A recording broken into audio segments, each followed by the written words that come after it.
Une chaîne d'information destinée au plus grand nombre en matière juridique, en matière fiscale, patrimoniale et de stratégie d'investissement. Je me présente, Renaud Soulier, je suis avocat inscrit au barreau de Lyon, j'exerce dans le domaine du droit des affaires, de la transmission d'entreprise et de la stratégie patrimoniale. J'ai créé cette chaîne YouTube Patrimoine et Fiscalité, alors elle est récente.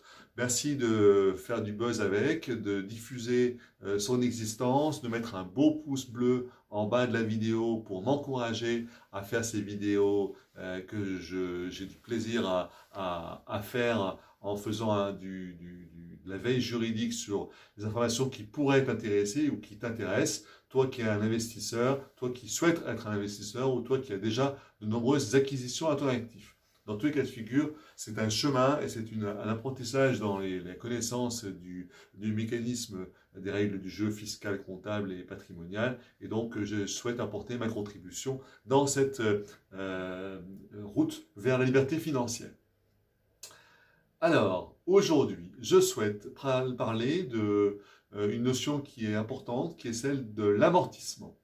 Alors, je me place dans un contexte d'exploitation d'un bien en location meublée non professionnelle ou en exploitation via une société soumise à l'impôt sur les sociétés ou en exploitation via une location meublée professionnelle.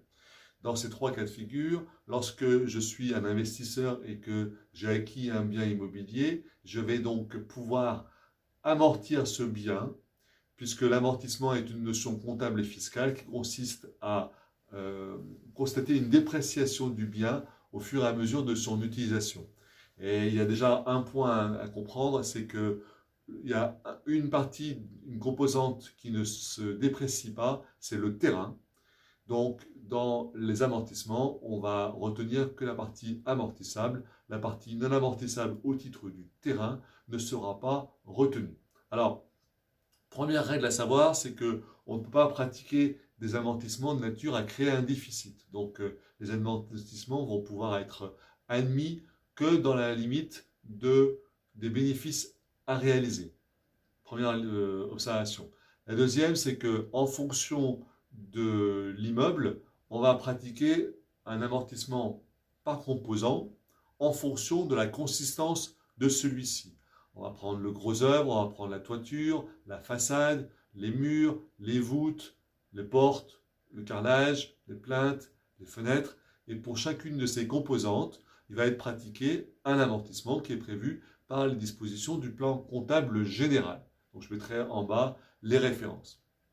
En bas de la vidéo, que tu auras bien sûr liké avec un magnifique pouce bleu.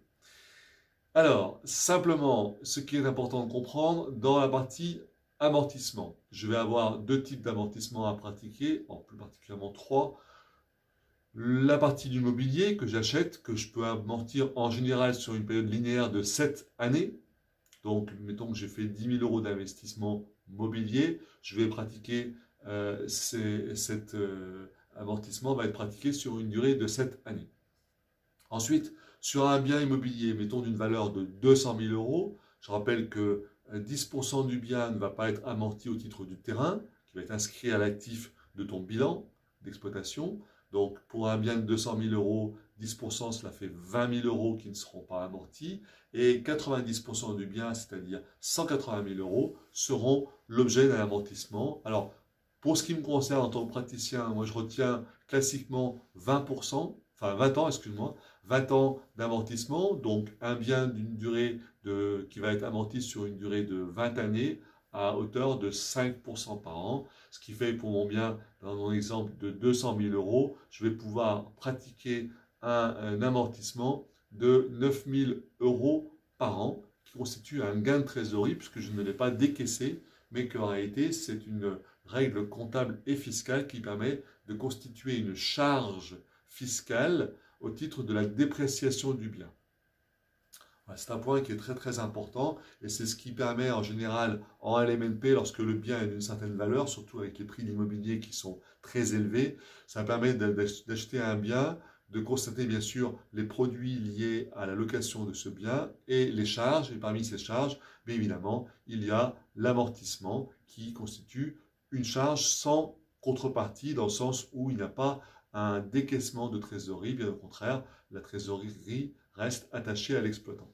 Voilà ce que je souhaitais aujourd'hui apporter comme petit focus. Ce sera pas mal de petites vidéos qui vont être diffusées au fil du temps, d'un format de 5 à 7 minutes. L'objectif, c'est de te sensibiliser, de te familiariser ou d'enfoncer parfois les portes ouvertes à toi qui es investisseur et qui souhaite avoir des supports d'information à ta disposition.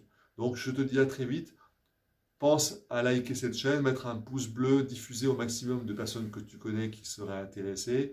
Et je te dis, on avance.